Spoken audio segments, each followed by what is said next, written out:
जटिल समस्या हो या भाग्य बाधा हो, व्यापार, नौकरी, शादी की समस्या, करियर की चिंता हो या वैवाहिक जीवन में हो सुख का अभाव, पाइए अपनी समस्त ज्योतिषीय तथा वास्तु समस्याओं का सरल, चमत्कारी, प्रभावशाली समाधान।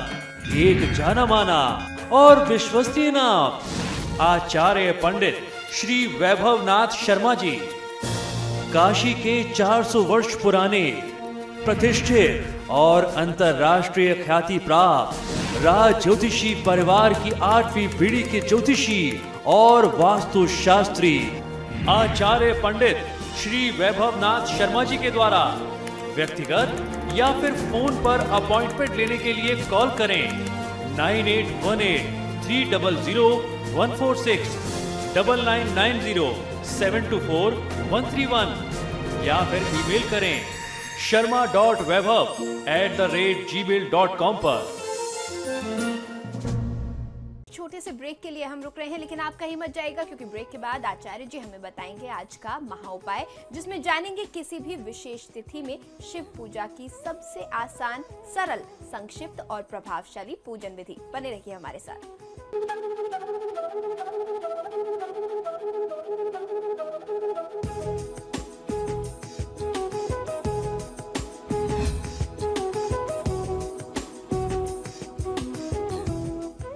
ब्रेक के बाद आप सभी का एक बार फिर स्वागत है। चलिए अब जान लेते हैं आज का महा उपाय, किसी भी विशेष तिथि में शिव पूजन की सबसे आसान, सरल, संक्षिप्त और प्रभावशाली विधि विधान।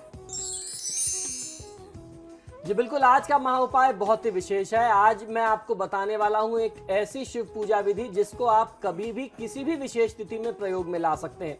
जी हाँ, चाहे वह सावन का महीना हो, सावन का सोमवार हो, सावन में पड़ने वाला प्रदोष हो या सावन में और भी जो भगवान शिव से जुड़ी हुई विशेष तिथियां आती हैं, नाग पंचमी जैसी तिथियां आती हैं या सावन की जो शिवरात्रि होती है, इन तिथियों आप किस प्रकार से महादेव की पूजा करें, या इसके अलावा जो 16 सोमवार के व्रत की पूजा विधि है उसमें तो सावन होता नहीं है, बाकी के 12 सोमवारों में तो उसमें आपको कैसे पूजा करनी चाहिए, या महीने में जो एक बार पूरे वर्ष में जो शिवरात्रि हर महीने आती है जिसे मास शिवरात्रि कहते हैं, उस शिवरात्रि पर किस प्रभावशाली विधि के माध्यम से आपको शिव पूजन करना चाहिए, या फिर साल में एक बार जो महाशिवरात्रि आती है उस पर आप किस प्रकार से संक्षिप्त रूप में लेकिन प्रभावशाली विधि विधान के अनुसार महादेव को प्रसन्न करें, इससे जुड़ी हुई जानकारी आज हम आपको देने वाले हैं।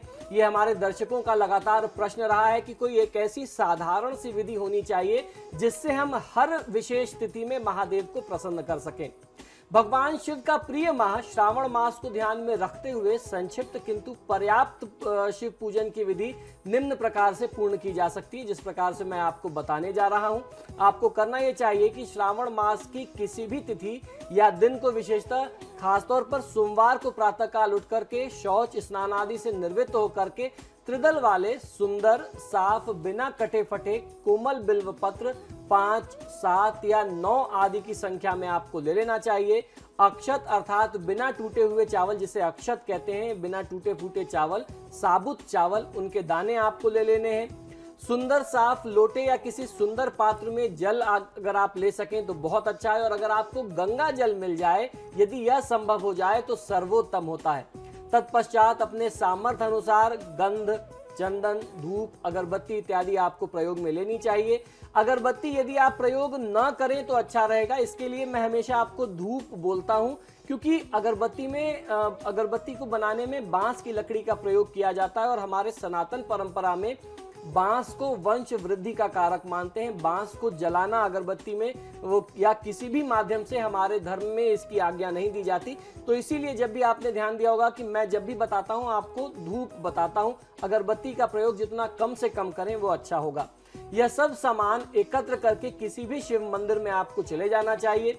यदि नजदीक कोई शिव मंदिर उपलब्ध नहीं है, शिवालय उपलब्ध ना हो, तो बिल्व वृक्ष के पास आपको चले जाना चाहिए। और अगर बिल्व वृक्ष भी ना मिले, यानी बेल का पेड़ भी ना मिले, तो फिर घर के आसपास जो भी पीपल का वृक्ष हो आप उसके पास चले जाएं, क्योंकि बेल के वृक्ष में या पीपल के वृक्ष में समस्त देवी देवताओं का, हमारे सनातन धर्म के जो 33 कोटि यानी 33 प्रकार के देवी देवता बताए गए हैं, उनका निवास स्थान होता है। समस्त सामग्री को किसी स्वच्छ पात्र में आपको रख लेना चाहिए। यदि कोई समुचित पात्र उपलब्ध ना हो तो भूमि को ही लीप पोत करके आपको साफ सुथरा करके स्वच्छ कर लें और निम्न मंत्र पढ़ते हुए, जो मंत्र मैं आपको बताऊं उस मंत्र को पढ़ते हुए समस्त सामग्री आपको वहीं भूमि पर यानी जमीन पर रख देनी है। यह मंत्र आपको उच्चारित करना है। इसको रखते हुए इस मंत्र को, सारी सामग्री को रखते हुए इस मंत्र का आपको उच्चारण करना है। अपक्रमांतु भूतानि पिशाचा सर्वतो दिशा सर्वेशाम वरोधेन ब्रह्म कर्म समारभे अपसर्पन्तु ते भूता ये भूता भूमि संस्थिता ये भूता विनकर्ता रस्ते नष्टतु शिवाज्ञया। इस मंत्र का उच्चारण करते हुए आपको समस्त सामग्री वहां पर भूमि पर रख देनी है। मंत्र का उच्चारण पुनः एक बार समझ लीजिए। अपक्रामंतु भूतानि पिशाचा सर्वतो दिशा सर्वेशाम वरोधेन ब्रह्म कर्म समारभे अपसर्पन्तु ते भूता ये भूता भूमि संस्थिता ये भूता विनकर्ता रस्ते नष्टु शिवाज्ञया। तत्पश्चात यदि शिवलिंग हो तो ज्यादा बेहतर है, और अगर शिवलिंग उपलब्ध ना हो पाए तो पीपल या फिर बेल के वृक्ष की पूजा आपको करना है। उनमें ही आपको ध्यान करके शिव जी का पूजन करना है। उसे स्वच्छ जल से आप धो लें और जो मंत्र अब मैं बताऊं इस मंत्र को पढ़ते के साथ साथ आपको पूजा अपने करते जाना है।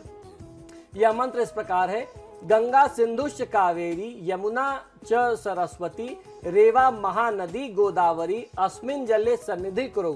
फिर से एक बार मंत्र सुन लें। इस मंत्र का उच्चारण आपको किस प्रकार करना है। इस मंत्र से आपको उन्हें शिवलिंग को स्नान कराना है, और शिवलिंग अगर आपको उपलब्ध ना हो पाए तो बिल्व वृक्ष या फिर पीपल के वृक्ष को आपको इस प्रकार से जल अर्पित करना है।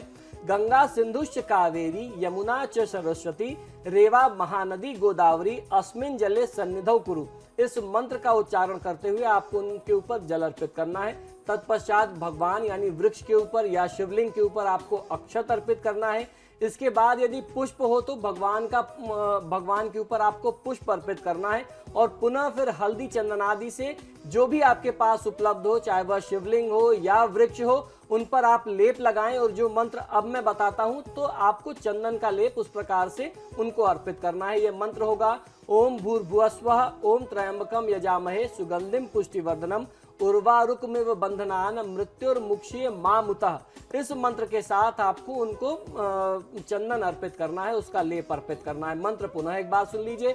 ओम भूर्भुवस्वः ओम त्र्यंबकम यजामहे सुगंधिम पुष्टिवर्धनम उर्वारुकमिव बंधनान मृत्युर्मुक्षीय मामुतः। इस मंत्र के साथ आपको चंदन अर्पित करना चाहिए। तत्पश्चात भगवान को धूप अर्पण करें तथा भगवान को बिल्वपत्र अर्पण करें, और जो मंत्र अब मैं आपको बताता हूं इस मंत्र का आपको ध्यान करना चाहिए। इस मंत्र का उच्चारण करते हुए बिल्वपत्र अर्पित करते हैं तो बहुत अच्छा फायदा मिलता है। यह मंत्र है काशीवास निवासी नाम काल भैरव पूजनम कोटि कन्या महादानम एक बिल्वम समर्पणम दर्शनम बिल्व पत्रस्य स्पर्शनम पापनाशनम अघोर पाप संहारम एक बिल्वम शिवार्पणम त्रिदलम त्रिगुणाकारम त्रिनेत्रम च त्रियायुधम त्रिजन्म पाप संहारम एक बिल्वम शिवार्पणम। यह मंत्र पुनः एक बार सुन लें किस प्रकार से आपको उच्चारित करना है। आपकी सहायता के लिए, आपके लाभ के लिए यह मंत्र टीवी स्क्रीन पर भी आ रहा है। यदि संभव हो जाए तो सुन लें और लिख सकें तो बहुत बेहतर होगा। काशीवास निवासी नाम काल भैरव पूजनम कोटि कन्या महादानम एक बिल्वम समर्पणम दर्शनम बिल्व पत्रस्य स्पर्शनम पापनाशनम अघोर पाप संहारम एक बिल्वम शिवार्पणम त्रिदलम त्रिगुणाकारम त्रिनेत्रम च त्रियायुधम त्रिजन्म पाप संहारम एक बिल्वम शिवार्पणम। एक बिल्वम का मतलब यहाँ एक बिल्वम से तात्पर्य यहाँ 3 दल वाले एक बिल्व पत्र से होता है। तत्पश्चात यह बोलते हुए जल या गंगा जल आपको भगवान के ऊपर अर्पित करना है, और उसके बाद आप बिल्वपत्र जिस तरीके से बताया आप बिल्वपत्र अर्पित करें। किस मंत्र के साथ आपको भगवान शिव का अभिषेक करना है या वृक्ष में भगवान शिव का ध्यान करके अभिषेक करना है, यह मंत्र आप जान लीजिए। यह मंत्र है गंगोत्तरी वेग बलात् समृद्धतम सुवर्ण पात्रेण हिमांशु शीतलम सुनिर्मलांभो हयमृतोत्पलम जल गृहाण काशीपति भक्त वत्सला।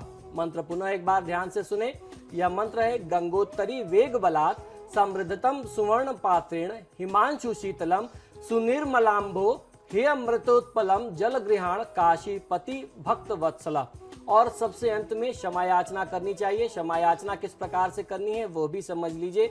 अपराधो सहस्त्राणि क्रियंति हरनिशम मया दासोयमति माम मत्वा क्षमस्व परमेश्वर आवाहनम न जानामि विसर्जनम पूजाम चैव न जानामि क्षमस्व परमेश्वर मंत्रहीनम क्रियाहीनम भक्तिहीनम सुरेश्वर यत् पूजितम मया देव परिपूर्णम तदस्तु में। अर्थात मैं न आवाहन जानता हूँ, न पूजा जानता हूँ, न भक्ति भाव जानता हूँ, मैं भक्तिहीन भी हूँ। मैं जिस प्रकार से भी मेरा सामर्थ्य था मैंने आपकी पूजा की है, अगर मुझसे कोई गलती हो जाए तो आप मुझे क्षमा करें। इस मंत्र के साथ आपको उनसे क्षमा मांगनी चाहिए। किंतु इस मंत्र का तात्पर्य यह कदापि नहीं है कि जो व्यक्ति मंत्र नहीं जानता वह पूजा नहीं कर सकता, या उसे पूजा न करने का एक बहाना मिल गया कि मुझे तो कोई मंत्र कोई विधि विधान मालूम नहीं है, मुझे पूजा नहीं करनी चाहिए। बिना मंत्र पढ़े भी यह समस्त सामग्री भगवान को अर्पित की जा सकती है। केवल विश्वास एवं श्रद्धा होनी चाहिए। हमारे धर्मशास्त्र कहते हैं भवानी शंकरौ वंदे श्रद्धा विश्वास रूपिणौ। आपने श्रद्धा और विश्वास से जिस भी स्थिति में पूजा की, जिस पत्थर में ध्यान करके पूजा की, उस पत्थर में भवानी को भी आना पड़ेगा, यानी दुर्गा को भी आना पड़ेगा, और शंकर भी वहां आ जाते हैं। भवानी शंकरौ वंदे, आप पूरी श्रद्धा और विश्वास के साथ आप वहां पूजा करें, उनको आना ही पड़ेगा। भगवान भोलेनाथ ने स्वयं कहा है कि न मे प्रिय चतुर्वेदी मद भक्त श्वचो पबीय तस्मै देयम ततो ग्राह्या सच पूजो यथा अहम पत्रम पुष्पम फलम तोयम यो मे भक्त्या प्रयच्छति तस्याहनम न प्रणश्यामि सच में न प्रणश्यति। अर्थात जो भक्त बिना भक्ति भाव से भी किसी वेद मंत्र के बिना उच्चारण किए मात्र से पत्र पुष्प फल अथवा जल यथासाध्य एवं अनायास प्राप्त वस्तु प्रेम पूर्वक मुझ पर समर्पित करता है, उस व्यक्ति में, यानी उसका जो मुझ में तल्लीन हुए व्यक्ति में, उसके अंतःकरण वाले भक्त के द्वारा प्रेम पूर्वक दिए हुए उपहार भेंट को मैं स्वयं खा लेता हूँ, ग्रहण कर लेता हूँ, अर्थात स्वीकार कर लेता हूँ। उसके लिए मैं अदृश्य नहीं होता और वह व्यक्ति मेरी दृष्टि से कभी ओझल नहीं हो सकता। तो इसका तात्पर्य यह है कि आप किसी भी परिस्थिति में, आपको कोई मंत्र की जानकारी हो ना हो, विधि विधान की जानकारी ना हो, हमारे कर्मकांड बहुत जटिल हैं, बिना किसी जानकारी के भी आप महादेव की पूजा आराधना कर सकते हैं। जो भी चीजें आप उनको अर्पित करें वह उनको ग्रहण होती है। आपके भाव जो है वह निष्पाप होने चाहिए, निष्कपट होने चाहिए। श्रावण मास की नवमी तिथि की जो महत्ता है वो बहुत विशेष है। नवमी तिथि की महत्ता को प्रतिपादित करते हुए शिव पुराण की विद्वेश्वर संहिता में लिखा गया है कि कर्क संक्रांति से युक्त श्रावण मास की नवमी तिथि को मृगशिरा नक्षत्र के योग में अंबिका का पूजन अवश्य कर लेना चाहिए। वे संपूर्ण मनोवांछित भोगों और फलों को देने वाली हैं। ऐश्वर्य की इच्छा रखने वाले पुरुष को उस दिन अवश्य उनकी पूजा आराधना करनी चाहिए। इस प्रकार की विशेष पूजा से जन्म जन्मांतर के पापों का सर्वनाश हो जाता है। इस प्रकार श्रावण मास में या फिर किसी भी भगवान शिव से संबंधित विशेष तिथि में औघड़दानी बाबा भोलेनाथ की पूजा का सदैव फल प्राप्त किया जा सकता है। विशेष खासतौर पर शनिकृत पीड़ा, यदि कोई शनि के दुष्प्रभावों से परेशान है, शनिकृत पीड़ा में चाहे वह 7.5 हो या शनि की ढैया हो या शनि की अशुभ स्थिति में दशा अंतरदशा चल रही हो, शनि जन्य चाहे कोई भी पीड़ा क्यों ना हो, हर तरह के कष्टों से मुक्ति प्राप्त हो जाती है। महादेव की ये जो पूजा है ये बेहद प्रभावशाली है। किसी भी स्थिति में, किसी भी तिथि में इसका लाभ लिया जा सकता है। और फिलहाल आपके सितारे में आज के लिए इतना ही। आचार्य जी, आप हमारे स्टूडियो में आए इसके लिए बहुत बहुत धन्यवाद। जय महाकाल। फिलहाल मुझे दें इजाजत। खबरों के लिए देखते रहिए समाचार प्लस।